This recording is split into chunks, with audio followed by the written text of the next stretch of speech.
Well, folks, I got to be honest with you. I don't know where to start on this next video because I'm still trying to wrap my mind around all of it. But Marjorie Taylor Greene has announced that she is resigning from Congress.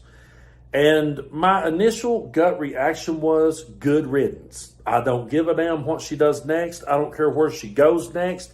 At least she will be out of Congress.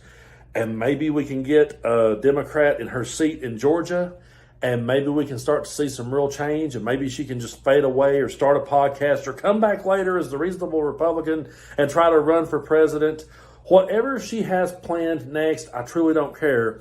I'm just glad to know that she will be out of government for a while anyway. I'm glad to know that she has took this approach. But when you watch the video, and I highly recommend you go watch the whole thing, because I did. I'm only going to play a small portion of it here. But I watched it, and I just sit there going, there's probably a whole lot more to this that we don't know about. I'm going to play this particular clip because it's just funny to me. And I'm not a conspiracy theorist, okay? I'm not. But it's just funny to me that she would start off talking about how she don't want to put her family through anything more. And she don't want to put Georgia through nothing. She don't want to humiliate anyone any further. She's just going to take her ball and go home. Take a look. I have too much self-respect and dignity. I love my family way too much. And I do not want my sweet district to have to endure a hurtful and hateful primary against me by the president that we all fought for, only to fight and win my election while Republicans will likely lose the midterms, and in turn be expected to defend the president against impeachment after he hatefully dumped tens of millions of dollars against me and tried to destroy me. It's all so absurd and completely unserious. I refuse to be a battered wife, hoping it all goes away and gets better.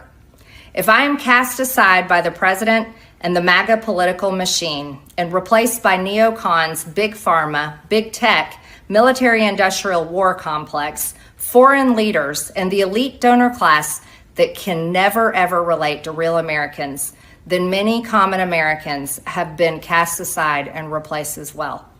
There is no plan to save the world or a 4D chess game being played.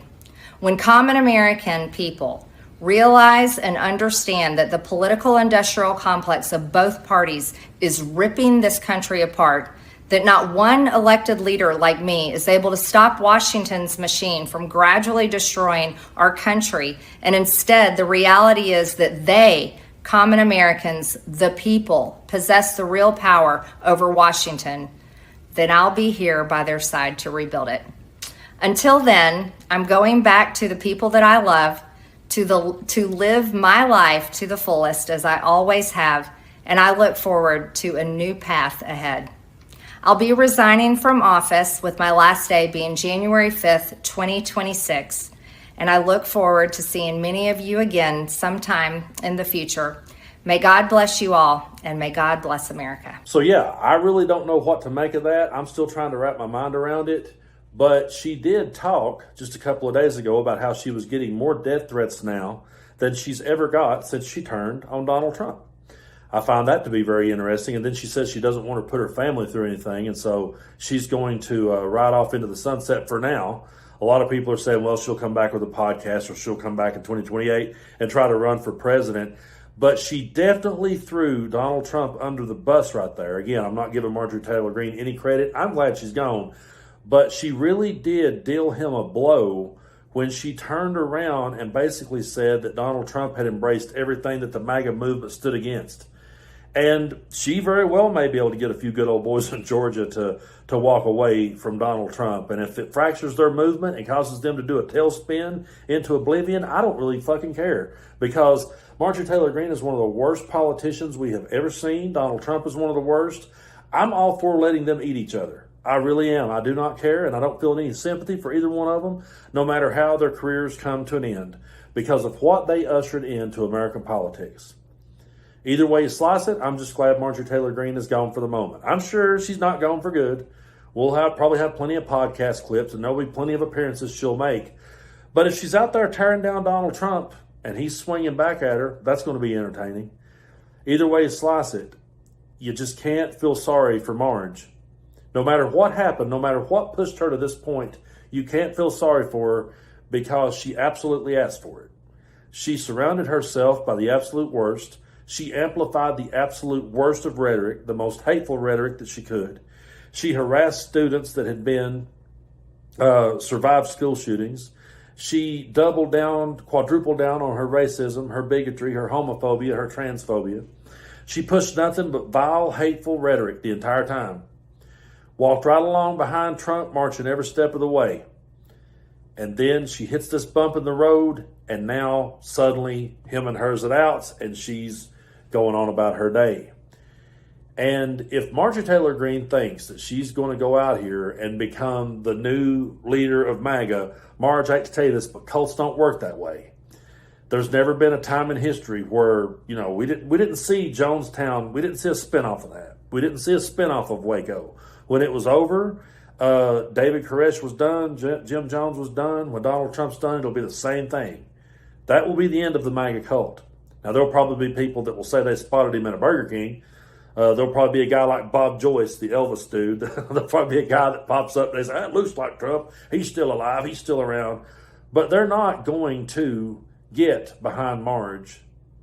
They're going to stay firmly behind Donald Trump. However, if she can bring some people away from it, I'm all for it. I'm all for her destroying the MAGA movement. I'm all for her bringing it down. I'm all for them destroying themselves, because the MAGA movement has been a cancer on this country for so long that I just can't find a spot in my heart to really feel sorry for any of them. The only people that I feel sorry for are the people that didn't vote for this, the people who didn't understand, the people that were just completely out of the loop and didn't know what was going on. And, there's a lot of elderly people that they don't, in my part of the world, I know so many of them, they don't even know anything about politics or what's going on. They just do whatever the minister or Fox News tells them to do. Half of them probably don't even get out and vote. But their lives is miserable now, and they don't understand why. They're just waiting for someone like Fox to tell them it's all going to be okay. And some of them might latch on to Marjorie Taylor Greene and listen. But it's just sad to me to watch the people that Marge has hurt and the people that Trump has hurt. So I say let them meet each other. And we'll see where this goes. It's still kind of early to tell where it's going to go. The first thought was oh no, God, can you imagine if that's our first woman president? I remember when Kamala lost, Bill Clinton said something, and it was one of those things I wished he hadn't have said. When he said it, I was like, damn it, Bill, don't say that. Don't put that out into the universe. But Bill Clinton said, no, I think there could be a woman president, but it'd probably have to be a Republican. Please don't let it be Marge, okay? Let's not let that happen. Let's never forget who she was. If she returns, if she takes some time away, reinvents herself, comes back as a reasonable MAGA, let's not forget who she was. And let's not think that snake has changed its stripes, because it's not. She will do whatever she has to do for the moment to survive politically. And that's what she's doing now. And she knows Republicans are going to lose, so she don't want to go down with them. So when she comes back reinvented, oh, I was the one that walked away. Oh, I was the one that resonated with the ordinary American. I was the one that stood by all the people that Trump threw under the bus. When she comes back with those lines of bullshit, we're going to bring every receipt to every racist, homophobic, transphobic, cruel, hateful, divisive fucking rhetoric she put out on us. We're going to bring it to her. And everybody should, whoever's on the opposite side running against her, should never let her off the hook for what she did. I'm not buying into this whole newborn Marjorie. I'm all for her destroying MAGA. I'm all for it. If she can get somebody to turn down the temperature or cool it down, go for it, Marge. But I'm over here hoping that you burn MAGA to the ground, because I would love to see us move past it. And please, for the love of God, to the Bushes, don't try to make a comeback, okay? Y'all paved the way for Donald Trump. They said the Bush family was going to make a comeback, take the GOP back. No, you paved the way for this, and there's somebody else that when they stick their head up out of the sand, old W sticks his head up out of the sand. No, W, you're the one that paved the way for this bullshit. So let's focus on new candidates with new, fresh ideas, and let's hope how soon that this MAGA movement does go ahead and just get the hell out of our way. And if Marjorie Taylor Greene helps burn it down, then yeah, go for it, Marge. But you're never going to get a pass from us, and we're never going to forget who you are.